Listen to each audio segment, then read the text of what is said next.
بسم اللہ الرحمن الرحیم الحمدللہ رب العالمین والعاقبۃ للمتقین والصلاة والسلام علی سید الانبیاء والمرسلین اما بعد فاعوذ باللہ من السمیع العلیم من الشیطان اللعین الرجیم بسم اللہ الرحمن الرحیم واقیموا الصلاۃ وآتوا الزکاۃ وارکعوا مع الراکعین صدق اللہ العظیم الصلاة والسلام علیک یا سیدی یا رسول اللہ وعلی آلک واصحابک یا سیدی یا حبیب اللہ الصلاۃ والسلام علیک یا سیدی یا رحمۃ للعالمین وعلی آلک واصحابک یا سیدی یا خاتم النبیین۔ آج ہم قرآن حکیم کی سورہ بقرہ کی آیت نمبر 43 سیکھنے کی کوشش کریں گے اور اس سے آگے چند آیات۔ اللہ کریم کی بارگاہ میں دعا ہے کہ اللہ ہم سب کو قرآن حکیم سے وابستگی عطا فرمائے۔ رب العالمین نے ارشاد فرمایا وَأَقِیمُوا الصَّلَاةَ وَآتُوا الزَّکَاةَ وَارْکَعُوا مَعَ الرَّاکِعِینَ، اور نماز قائم کرو اور زکوٰۃ ادا کرو، وَارْکَعُوا مَعَ الرَّاکِعِینَ، اور رکوع کرنے والوں کے ساتھ رکوع کرو۔ اس آیت کریمہ میں رب العالمین نے سب سے پہلے ارشاد فرمایا نماز قائم کرو۔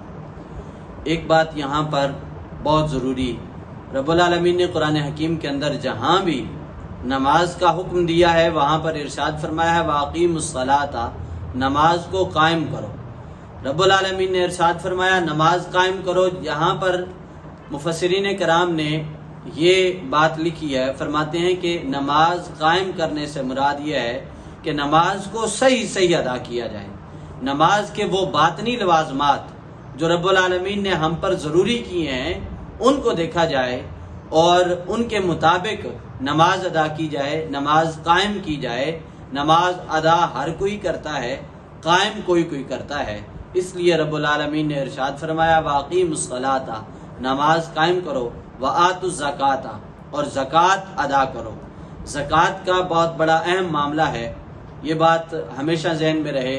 رب العالمین نے ہم سب پر جو لوگ صاحب نصاب ہیں اللہ کریم نے ان پر زکوٰۃ فرض قرار دی ہے۔ زکوٰۃ جو بھی صاحب نصاب ہے وہ اپنے مال میں سے سال کے بعد 2.5% اللہ کی بارگاہ میں زکوٰۃ دیتا ہے۔ وہ زکوٰۃ اصل میں زکوٰۃ نام ہے مال کو اپنے پاس، جو انسان کے پاس دولت ہے، جو صاحب نصاب ہے، اس کا وہ مال جو اس کے پاس ہے اللہ کریم اس کو پاک فرمانا چاہتا ہے۔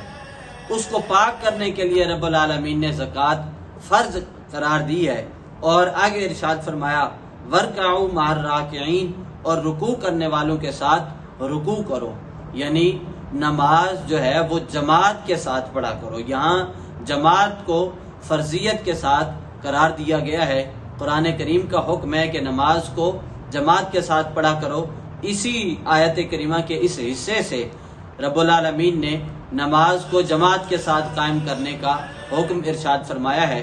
اگر انسان تھوڑا سا غور کرے تو رب العالمین نے فرمایا وہ لوگ جو رکوع کرنے والے ہیں ان کے ساتھ تم رکوع کرو، یعنی ان کے ساتھ کھڑے ہو کر تم نماز ادا کرو۔ اب یہاں پر بہت سارے علماء مفسرین کرام نے یہ بات لکھی ہے کہ جب بندہ رکوع کرنے والوں کے ساتھ رکوع کرتا ہے، سجدہ کرنے والوں کے ساتھ سجدہ کرتا ہے، جب بندہ جماعت کے ساتھ نماز پڑھتا ہے، رب العالمین اس کو اجر و ثواب بھی زیادہ عطا کرتا ہے۔ حدیث پاک آپ نے کئی دفعہ سن رکھی ہوگی، رسول کریم علیہ الصلوۃ والسلام کا ارشاد گرامی ہے، فرمایا کہ اکیلے نماز پڑھنا تمہارے لیے ایک نماز کا ثواب ہے، اور جماعت کے ساتھ نماز پڑھنا تمہارے لیے 27 نمازوں کا ثواب ہے۔ یہ رب العالمین نے اس لیے جماعت کے ساتھ نماز پڑھنے کا حکم ارشاد فرمایا ہے۔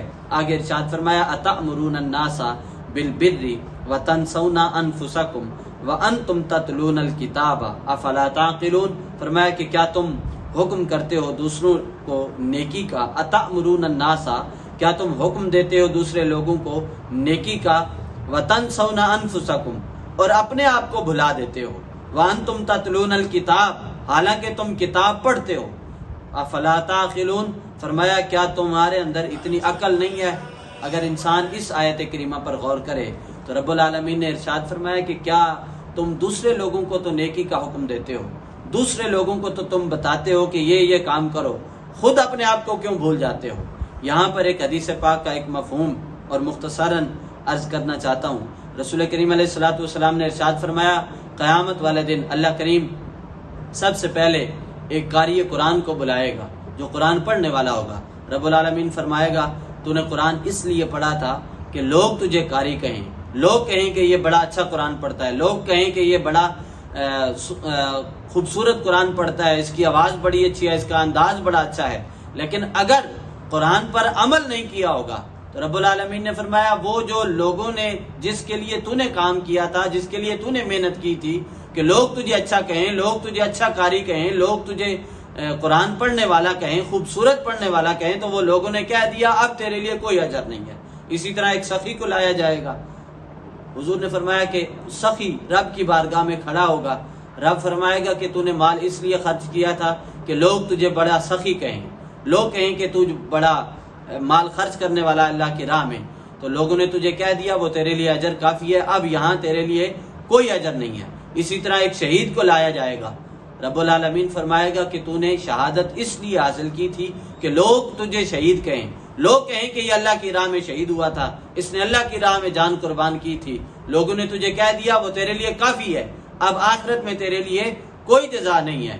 یعنی اگر بندہ لوگوں کو صرف کہتا رہے اور لوگوں کے لیے کوئی نیک اعمال کرتا رہے، رب اسے پھر جزا نہیں دے گا، اسے وہ لوگوں کی طرف سے جزا مل ہی جاتی ہے.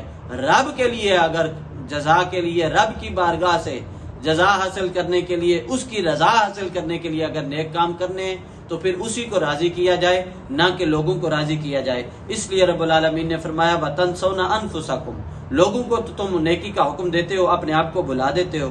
وَأَنْتُمْ تَتْلُونَ الْكِتَابَ، حالانکہ تم کتاب کی تلاوت کرتے ہو، کتاب کو پڑھتے ہو، کتاب کو سمجھتے ہو اور اس پر عمل نہیں کرتے ہو. افلا تعقلون، کیا تمہیں اتنی عقل بھی نہیں ہے کہ وہ جو تم نے پڑھا ہے پہلے تمہارے عمل کے لیے ہے، بعد میں دوسروں کو بتانے کے لیے ہے. اللہ کریم ہم سب کو قرآن پاک پڑھ کر سمجھ کر عمل کرنے کی توفیق عطا فرمائے.